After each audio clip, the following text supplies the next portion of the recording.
This is Christian Gomez with the New American Magazine, and today we have with us Trevor Loudon, anti-communist author, researcher, and filmmaker. Trevor, thank you for joining us today. Always a pleasure, Christian. Thanks for having me on. So since the last time you've been here, now we have more horses in the race, so to speak. We have Elizabeth Warren has announced her run for the presidency. A U.S. Senator from Minnesota, Amy Klobuchar, has announced her run for the presidency. And of course, the most popular dog in the race, so to speak, Bernie Sanders, has now thrown his name into the ring as well. What are your thoughts about all these candidates? Are they all socialist, or are there some moderates in there? What's going on with the Democratic presidential campaign? Is this a run to see who's the most progressive and most socialist candidate? Well, I think Amy Klobuchar is trying to position herself in the middle to some degree with all the progressives running. But see, all three of those candidates you mentioned, Elizabeth Warren, Bernie Sanders, and Amy Klobuchar, came out of the Democratic Socialists of America orbit. Now, Bernie's been involved with Democratic Socialists of America for 20 years, and the Socialist Party before that. He's as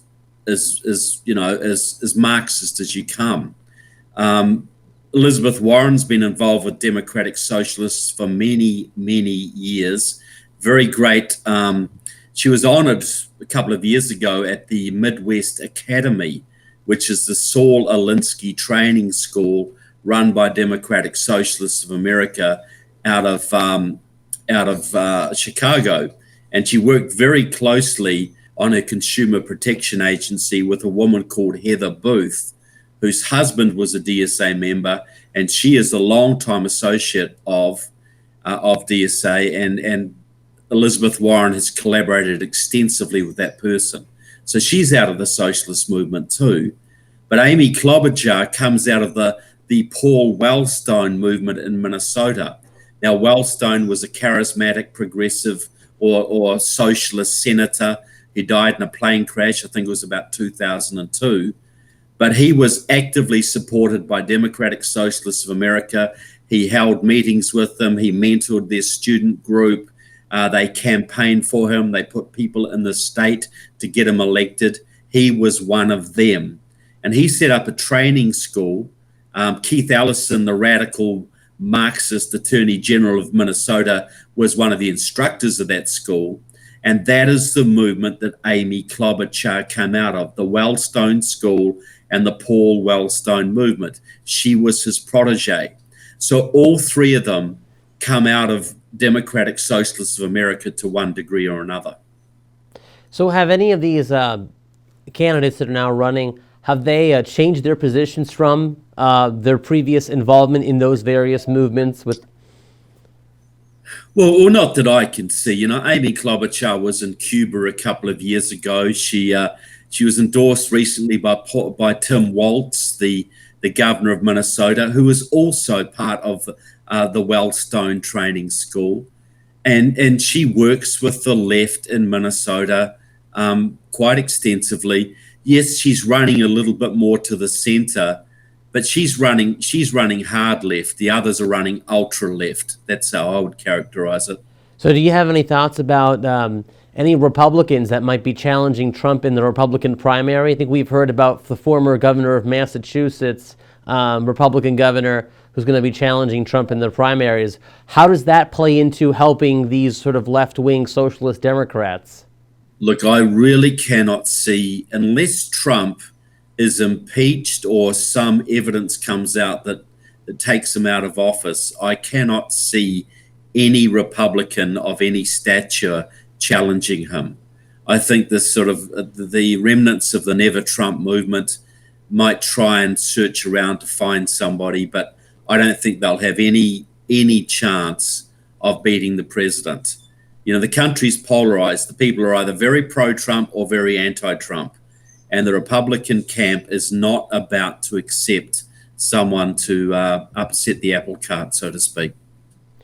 Now, if you look at the latest polls from, I believe it was New Hampshire, but one of the earliest polls show that Bernie Sanders is leading against the other Democratic candidates in the primary race thus far. Now, obviously, they've got a little less than a year away before the first primaries and caucuses are held. But what does it say about the Democratic Party as a whole if Bernie Sanders is leading in this really tight race of candidates? Look, I think he will lead for a short time, but I seriously don't think he'll keep the momentum. You know, Democratic Socialists of America haven't even committed to backing him yet, and they were the backbone of his campaign in the last election. They are divided as to whether to back him. He got $6 million in his first day, I think, because he has that core of supporters, that sort of 15% of Democrats who just think he's they love him like a chocolate. But, last time when he stood against Hillary, he was the only dog in the race effectively.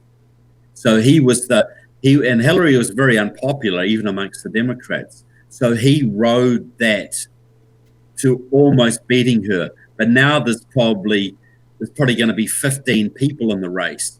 Most of them are as far left wing as he is, if not further so. So I think it's very, the problem with Bernie, and this is nothing he can do about this, he is too old and he's too white, and the Democratic playbook right now is to run candidates of color, to rerun the Rainbow Coalition strategy of the 80s, and to target the youth, female voters, and women of color, and candidate and people of color. He's going to run, but I think he'll flame out, and I think Kamala Harris will pick up his supporters. All right, then. So it looks like Bernie Sanders then is yesterday's socialist, and tomorrow's socialist that's being pushed on us are these, individuals of color, like you mentioned, like a Kamala Harris, or maybe even an Alexandria Cortez in years to come. She could be a potential presidential candidate herself. Yeah. It's interesting because she was a supporter of Bernie, and she has not, when he ran in the last election, and she has not officially endorsed him either. And like you mentioned, the Democratic Socialists of America have not endorsed Bernie either. So perhaps they're content with all the candidates, or most of the candidates at least, that are running, and they're waiting to see who snatches the enough delegates to win the nomination. And if Kamala Harris is the one, they may feel comfortable enough to back her as the socialist torchbearer going into 2020 then. Well, I think so. And look, a lot of the Democratic Socialists would like Bernie. A lot of the communists would like Bernie, but they don't seriously see that he can win. So they'll back him to build their numbers, to build their own support, because they went by backing Bernie Sanders last time. Democratic Socialists of America went from 5,000 members to 55,000 members, and they will try and build that again and use that. But they know Bernie's not going to win this. And you have you've got an alliance here, because in the middle of this, you got Our Revolution, which is basically a Bernie Sanders front. That's a Democratic Socialists of America front. That's got something like 200,000 members across the country, and they're active in the Democratic Party all over. So, but on the board of that organization, you've got 2 or 3 supporters like Ben Jealous, who are proteges of Steve Phillips, the real power broker in this race, and he controls Kamala Harris. Kamala Harris is his protege. So what'll happen, I believe, it'll come down to Bernie and Kamala. Kamala will probably run with either Beto O'Rourke on the VP ticket, possibly Cory Booker, though I think he's sort of flamed out a bit, or Julian Castro, the socialist mayor former mayor from San Antonio, former head of HUD. So what I think will happen is that Our Revolution will transition Bernie's supporters over to Kamala Harris when the time is right. Okay, then. Well, thank you. That's all the time we have today. Thank you for being part of our program, Trevor. And those of you that are watching, we would hope that you would continue to like this channel, like this program, and subscribe to the New American YouTube channel page as well.